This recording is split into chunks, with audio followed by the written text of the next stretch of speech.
Olá, pessoal! Uma dúvida muito comum das pessoas é quando elas dizem que já têm uma holding. Isso acontece pois elas formaram uma empresa e transferiram para essa empresa todos os seus bens imóveis. Na realidade, essas pessoas estão administrando uma empresa de gestão de bens ou uma administradora de bens próprios para cuidar de seus imóveis e minimizar os impostos de renda associados aos aluguéis. E isso é correto. Porém, esse tipo de estrutura não é uma holding familiar. E por que não? Porque uma holding familiar é um mecanismo que impede o inventário, soluciona questões de sucessão e dessa forma reduz os custos relacionados ao inventário, além de minimizar a confusão que surge quando os patriarcas se forem. Criar uma empresa e colocar os imóveis nela não soluciona nenhuma dessas questões. Portanto, quem apenas abre uma empresa e insere nela seus imóveis não está criando uma holding patrimonial e precisará, sim, passar pelo processo de inventário, pagando o altíssimo imposto sobre herança. O que é necessário fazer? Primeiramente, é preciso realizar um planejamento patrimonial. Isso envolve estudar a vontade dos patriarcas,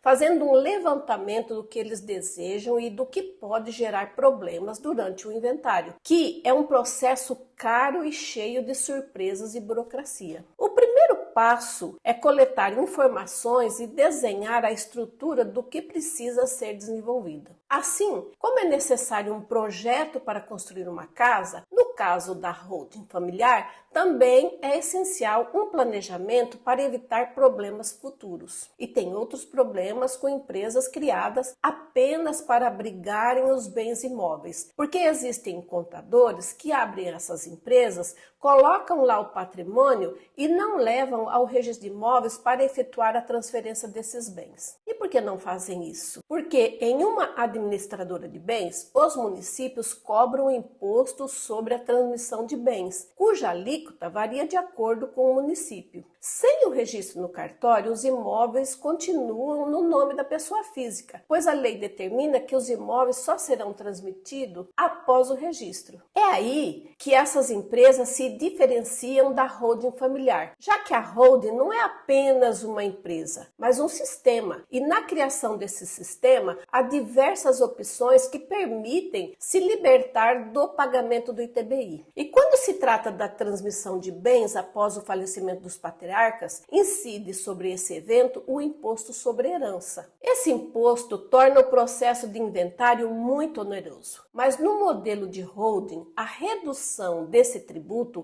é significativa, podendo chegar a até 90% do valor original. Ao configurar uma holding familiar, o objetivo não é simplesmente doar aos herdeiros, mas sim elaborar um plano de sucessão bem estruturado. Nesse sistema, os contratos incluirão cláusulas específicas de proteção patrimoniais, tais como cláusula de incomunicabilidade, em que noras e genros não terão parte nem administração nos bens, de impenhorabilidade, que assegura que, se algum sucessor enfrentar dívidas, esses bens não serão afetados. As dívidas contraídas pelos herdeiros ficarão longe desses bens, pois essa cláusula de impenhorabilidade impede que os bens sejam penhorados por quaisquer dívida dos herdeiros. Cláusula de reversão, que permite aos patriarcas desfazer todo o sistema, retornando à situação anterior à instituição. Desse sistema, os patriarcas nunca perdem o controle, diferentemente da doação, na qual, uma vez realizada, o controle dos bens é totalmente perdido. Aqui o controle permanece sob o domínio dos patriarcas, que podem negociar tudo o que estiver na holding, mantendo a administração e o controle enquanto estiverem vivos. Somente após a partida dos patriarcas é que os herdeiros assumirão o controle segundo a ordem estabelecida anteriormente. Essa é a magia do planejamento familiar. Em breve vou dar uma palestra sobre holding familiar. Por isso se inscreva no nosso canal para que quando a palestra for marcada, você não fique de fora. Deixe seu like e compartilhe.